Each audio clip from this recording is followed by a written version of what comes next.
Ever feel like your brain just won't switch off at night? You scroll through your phone, watch another episode, but sleep just seems to slip away. Well, what if we told you that over a century ago, people had a secret weapon for a good night's rest, and it wasn't a pill or a meditation app?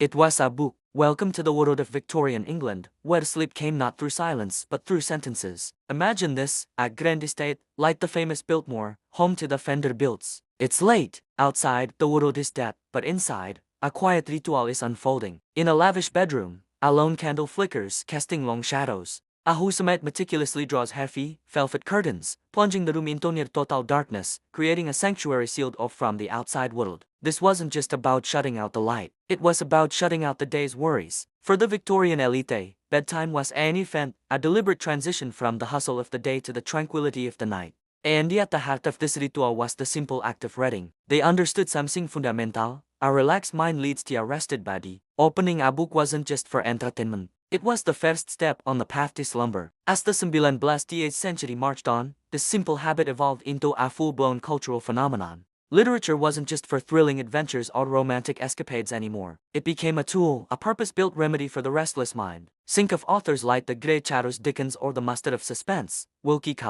We know them for their gripping plots, but so was something else at play. Their writing style, with its long, winding sentences and the incredibly detailed descriptions, had an almost hypnotic quality. The rhythm and the cadence of the prose could literally lull you to sleep. It was like a literary lullaby. Reading a passage wasn't just about following a story. It was about letting the words wash over you, slowing your thoughts, and gently guiding you towards dreamland. These novels weren't just page-turners, they were sleep-inducers. But this wasn't just a quaint habit, it was rooted in the burgeoning science of the era. The Victorians were obsessed with understanding the world around them, and that included the mysterious realm of sleep. Medical journals from the period were filled with discussions on insomnia, or wakefulness as they often called it. Doctors debated everything from herbal remedies like lavender and the valerian timor. Let's say, unconventional methods. The scientific curiosity created a huge market for information. Books and pamphlets on how to achieve perfect repose became bestsellers. The Oxford English Dictionary even documents the growing vocabulary around sleep and its disorders during this time.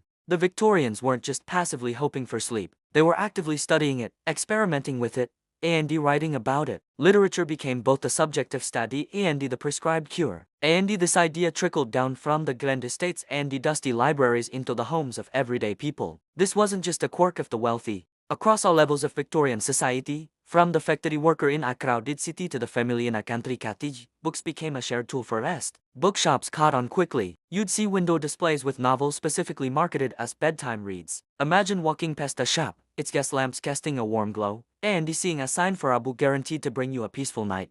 The evening routine for many families changed. Instead of just sitting in silence, they would gather around the fireplace. Someone would read aloud, their voice filling the room as the fire crackled. It created this beautiful, communal atmosphere, a shared moment of winding down, centered entirely on literature and the promise of a good night's sleep. So, what happened to this literary sleep aid? Well, in a way, it never really left. Sure, our bedside tables now have chargers and smartphones instead of just candles and books. We have podcasts and white noise machines. But the core idea, the legacy of the Victorians, is still with us. How many of us still reach for a book to unwind before bed? It's a practice that has stood the test of time. That feeling of disconnecting from the digital world and immersing yourself in a physical page is a direct echo of those Victorian nights. It's a quiet rebellion against our always-on culture. This enduring habit serves as a beautiful reminder of a time when the written word was more than just information or entertainment.